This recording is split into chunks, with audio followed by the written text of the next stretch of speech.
Okay, hi, I'm Virgil Marie Palmares Kinikini.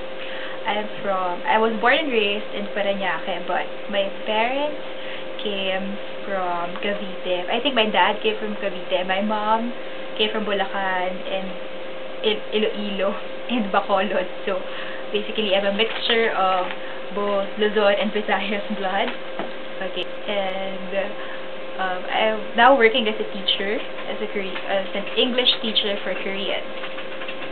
Yes, I am 100% Pinay.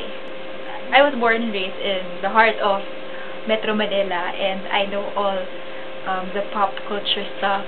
Even if you ask me who's Shider, I know who Shider is.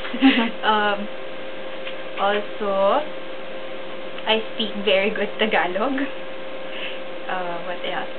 Uh, I am a Filipino because very much my values are very Filipino. I still live with my parents at 22, and I still ask for my parents' permission, and um, we still have a regular family day. So I think that makes me very Filipino. The family um, thing in my life. It's very much Filipino. Okay, that's it.